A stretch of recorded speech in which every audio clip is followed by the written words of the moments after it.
Here are the best smartphones that you can buy for under 20,000 rupees for early 2026. And make sure you subscribe because I'll be updating this list within 4 to 5 months with much newer smartphones. So make sure you don't miss it. So without wasting any precious time, let's begin.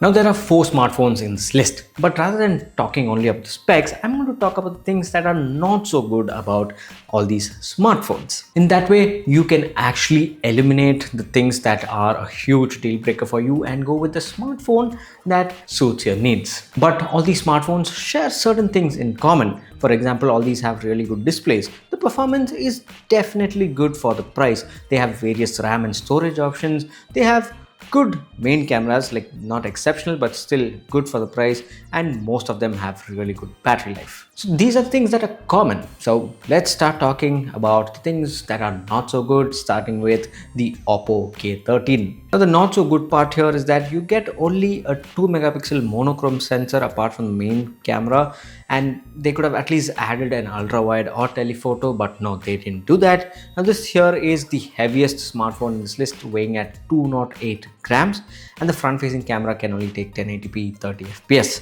and you get only Bluetooth 5.2. But apart from this here is a solid smartphone that can actually handle games pretty well. Just make sure you lower the settings, and rest of the things are really good, and 7000 mAh battery is pretty awesome when it comes to battery life. Next up, we have the Realme P4. Now the biggest gripe I have is that the base variant comes with only 6 gigs of RAM. So if you need 8 gigs, you need to pay an extra 1000 rupees. Now that is not great.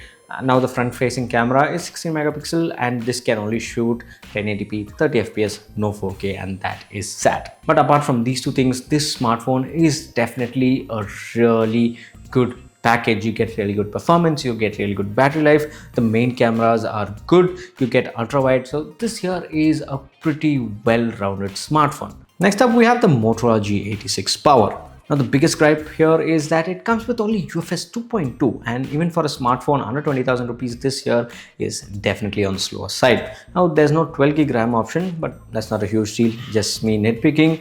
And this comes with only 30-watt charging support, which is slow considering that you get a big battery here. Yes, UFS 2.2 is pretty slow, but apart from that, this smartphone is pretty well rounded. And the best part is that if you're someone who loves selfies, then the 32 megapixel camera is definitely going to be really useful for you. Next up, we have the CMF Phone 2 Pro. Now again, the biggest gripe again coming back is the UFS 2.2 storage, which is slow. You get only a 5000 mAh battery, and the charging is only 33 watts, and the front facing camera can take only 1080p 30 fps video. Now even though the 5000 mAh battery is definitely not as big as the other three, it still is well optimized, so you can get decently good battery life.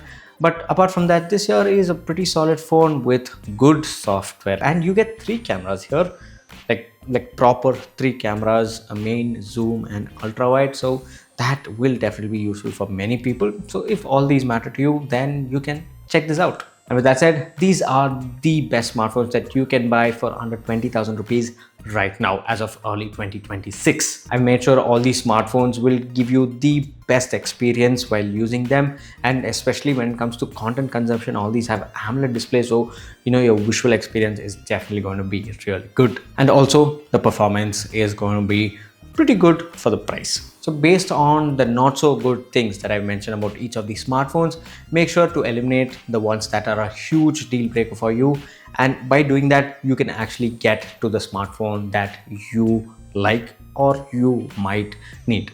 And with that said, thanks for watching, and this here is Suman signing off once again. Catch you later.